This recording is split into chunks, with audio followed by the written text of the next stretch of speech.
44 കൊല്ലം ഈ ഉമ്മത്തിന് മാർഗദർശനത്തിന്റെ വെളിച്ചം നൽകി ശംസുൽ ഉലമ വഴി നടത്തുമ്പോഴും ഒരു നിമിഷം പോലും താൻ ഭൗതികതയ്ക്കടിമപ്പെടണമെന്ന് ശംസുൽ ഉലമ തീരുമാനിച്ചിട്ടില്ല.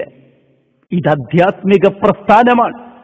ഇതിന്റെ അമരനായകനായി എന്നും തനിക്ക് വിരാജിക്കണമെന്ന് ശംസുൽ ഉലമ ഉള്ളുകൊണ്ട് ആഗ്രഹിച്ചിട്ടില്ല. ആ മഹാനുഭാവൻ ജീവിതത്തിൽ ഏറ്റവും കൂടുതൽ സ്വപ്നം കണ്ടത് സമസ്ത എന്ന മഹാപ്രസ്ഥാനം അതൊരു വടവൃക്ഷമായി വളരണമെന്നാണ്. ആ ആഗ്രഹത്തിന് വിഘാതം സൃഷ്ടിച്ചവരാണ് ശൈഖുന ശംസുൽ ഉലമയ്ക്ക് ജീവിതത്തിൽ താങ്ങാൻ കഴിയാത്ത വേദന സമ്മാനിച്ചത്. ആ വേദന ശംസുൽ ഉലമ മാത്രമല്ല, കേരളത്തിലെ മുസ്ലിം ഉമ്മത്ത് പോലും മറക്കില്ല.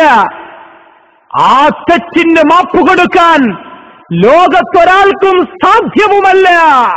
മാപ്പർഹിക്കാത്ത പാതകം, മാറാത്തതാ കൊടിയ പീഡനം, ക്രൂരത കാട്ടിയ നാളിലായി സന്താപ കണ്ണീരും തൂകിയേ. മാപ്പർഹിക്കാത്ത പാതകം, മാറാത്തതാ കൊടിയ പീഡനം, ക്രൂരത കാട്ടിയ നാളിലായി സന്താപ കണ്ണീരും തൂകിയേ.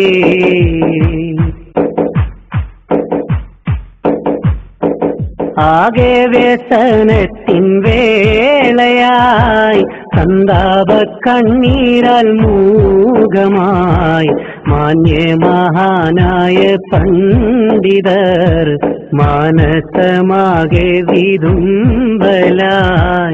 ആകെ വ്യസനത്തിൻ വേളയായി സന്താപ കണ്ണീരാൽ മൂകമായി മാന്യ മഹാനായ പണ്ഡിതർ മാനസമാകെ വിതുമ്പലായി.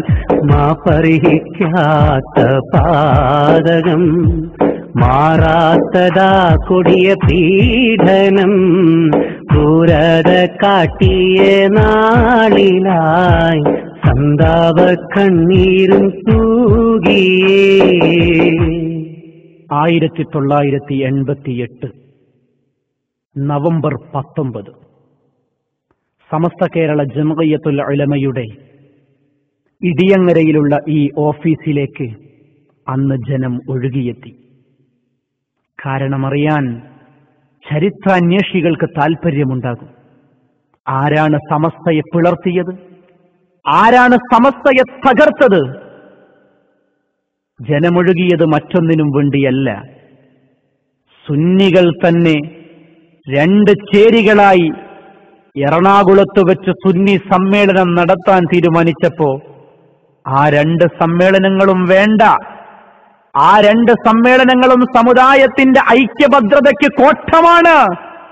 അതുകൊണ്ട് ആ 2 സമ്മേളനങ്ങളും നിർത്തിവെക്കണമെന്ന് ആ 2 സമ്മേളനത്തിന്റെ സ്വാഗത സംഘം ഭാരവാഹികളോടും പറയാൻ വേണ്ടി ശൈഖുന ശംസുൽ ഉലമയും സമസ്തയുടെ സമുന്നതരായ നേതാക്കളും ഇടിയങ്ങരയിലെ ഈ ഓഫീസിലേക്കാണ് വന്നത്. ജനം തമ്പടിച്ചു നിൽക്കുന്നു. ആളുകൾ മുഴുവൻ കാതുകൂർപ്പിച്ചിരിക്കുന്നത് ശൈഖുന ശംസുൽ ഉലമയുടെ വാക്കുകൾക്ക് വേണ്ടിയാണ്. ഒരു മുട്ടുസൂചി വീണാൽ പോലും അതിന്റെ ശബ്ദം കേൾക്കാം. അത്രമാത്രം മൗനം അവിടെ വാചാലമാണ്.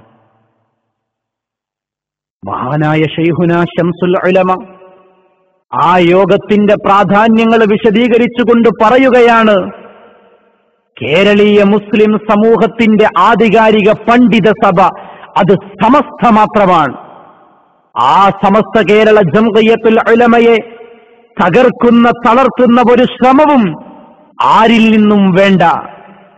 സുന്നികൾ ചേരിതിരിഞ്ഞുകൊണ്ട് എറണാകുളത്ത് നടത്താനിരിക്കുന്ന 2 സമ്മേളനങ്ങളും മാറ്റിവെച്ച് ഒരേയൊരു സമ്മേളനം മാത്രം, അതും സുന്നി സമ്മേളനം എന്ന പേരിൽ നടത്തണമെന്ന് ആഹ്വാനമങ്ങ് നടത്തേണ്ട താമസം താൻ പഠിപ്പിച്ചു വിട്ട ശിഷ്യഗണങ്ങൾ തന്നെ ഗരാവോ ചെയ്യാനും തന്നെ തെറിവിളിക്കാനും മുന്നോട്ട് വന്നപ്പോ ആ മനസ്സിന് വല്ലാത്ത വേദനയായി. കേരളത്തിലെ മുസ്ലിമീങ്ങൾക്ക് സമാനതകളില്ലാത്ത ചരിത്രമാണത്. സമസ്തയുടെ ചരിത്രത്തിലെ കരിദിനമാണത്. ആ പണ്ഡിത സൂര്യനൊന്ന് പുറത്തിറങ്ങണമെങ്കിൽ രാജ്യത്തെ നിയമപാലകരെ വിളിക്കേണ്ടി വന്നു എന്ന ഗതികേട് സമസ്തയുടെ ചരിത്രത്തിലുണ്ടായെങ്കിൽ ആരാണ് ഈ സമൂഹത്തെ തകർത്തത്? ആരാണ് ഈ സമൂഹത്തിന്റെ അഖണ്ഡതക്ക് വിഘാതം സൃഷ്ടിച്ചത്? ഉത്തരം പറയേണ്ടത് സമൂഹമാണ്.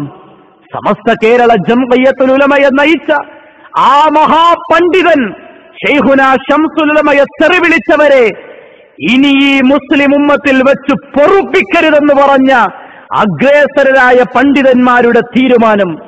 ചർച്ചകൾ നീണ്ടു.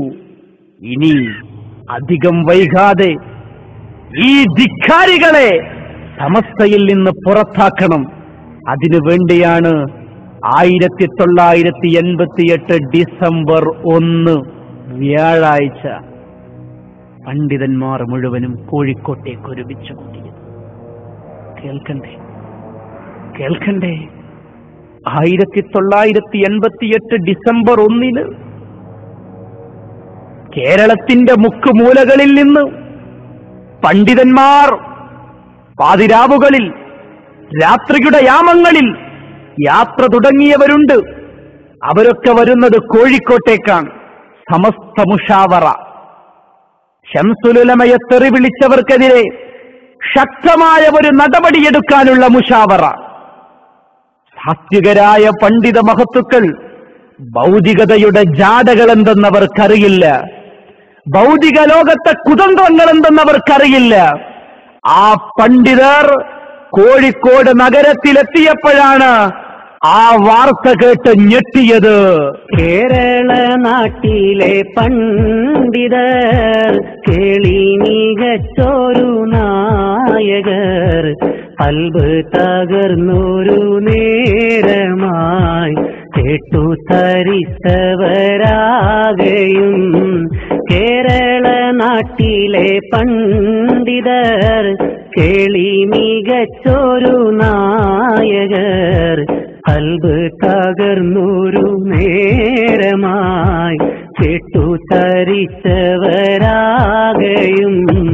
മാപ്പർഹിക്കാത്ത പാതകം മാറാത്തതാ കൊടിയ പീഡനം ക്രൂരത കാട്ടിയ നാളിലായി സന്താപ കണ്ണീരും തൂകിയേ. സമസ്ത കേരള ജംഇയ്യത്തുൽ ഉലമ ഇന്നേ വരെ ആരും അതിനെ തങ്ങളുടെ ഭൗതിക ലക്ഷ്യത്തിനു വേണ്ടി ഉപയോഗപ്പെടുത്തിയിട്ടില്ല. ആ സമസ്ത കേരള ജംഇയ്യത്തുൽ ഉലമയെയാണ് ചില ആളുകൾ ഭൗതിക താൽപര്യത്തിനു വേണ്ടി ഉപയോഗപ്പെടുത്തിയിരിക്കുന്നു എന്ന വാർത്ത കേട്ട് മുഷാവറയ്ക്ക് വന്ന പണ്ഡിതരൊന്നടങ്കം ഞെട്ടിത്തരിച്ചു. പത്രത്തിലാണ് പലരും ആ വാർത്ത വായിച്ചറിഞ്ഞു. സമസ്ത മുഷാവറയ്ക്ക് കോടതി സ്റ്റേ പ്രഖ്യാപിച്ചിരിക്കുന്നു. ആ വാർത്ത കേട്ടാൽ ആരുടെ കൽബാണ് പതറാതിരിക്കുക?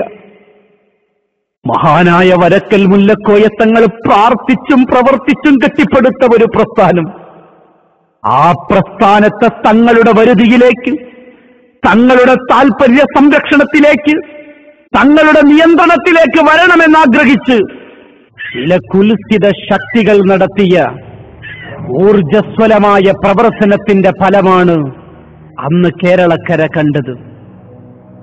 ആരായിരുന്നു ആ കേസിലെ ഒന്നാം പ്രതി? കാലഘട്ടങ്ങളോളം സമസ്ത കേരള ജംഇയ്യത്തുൽ ഉലമ എന്ന പണ്ഡിത പ്രസ്ഥാനത്തെ നയിച്ച് ജീവിതത്തിൽ ഒരു കറാഹത്ത് പോലും ചെയ്യാത്ത റഈസുൽ മുഹഖിഖീൻ കണ്ണിയത്ത് ഉസ്താദ് കോടതിയിലെ ഒന്നാമത്തെ പ്രതിയാണ്. എന്താ കണ്ണിയത്ത് ഉസ്താദ് ചെയ്ത തെറ്റ്? ഈ ഉമ്മത്തിന് വഴിവെളിച്ചം കൊടുത്തതോ? ആരാണ് രണ്ടാം പ്രതി? ശൈഖുന ശംസുൽ ഉലമ. എന്താ ശംസുൽ ഉലമ ചെയ്ത തെറ്റ്? ഈ ഉമ്മത്തിന്റെ 44 കൊല്ലം ദീനീ നേതൃത്വം കൊടുത്തതാണോ? ഉത്തരം പറയേണ്ടത് സമസ്തക്കെതിരെ സമാന്തര സംഘടനകൾ കെട്ടിപ്പടുത്തവരാണ്. മഹാനായ ശൈഖുന ശംസുൽ ഉലമ തന്റെ അവസാന നാളുകളിൽ പോലും താനീ ഉമ്മത്തിനെ വഴിപിഴപ്പിച്ചിട്ടില്ല. താനീ ഉമ്മത്തിന് നേതൃത്വം കൊടുത്തത് നേരായ മാർഗത്തിലാണ് എന്ന് തന്റെ ഉമ്മത്തിനെ ബോധ്യപ്പെടുത്തി കൊടുക്കാൻ മനോഹരമായ ഒരു മാർഗമാണ് കണ്ടെത്തിയത്. കോഴിക്കോട് നഗരത്തിലെ തലയെടുപ്പുള്ള ഈ ഫാത്തിമ ഹോസ്പിറ്റലിന്റെ 612ാമത്തെ റൂമിൽ വെച്ചാണ് മഹാനായ അസ്ഹരി തങ്ങളോട് ശൈഖുന ശംസുൽ ഉലമ മരണാസന്നനായി കിടക്കുമ്പോ വിതുമ്പിക്കൊണ്ട് ഒരു കാര്യം പറഞ്ഞതെന്റെ പ്രിയപ്പെട്ട തങ്ങളെ,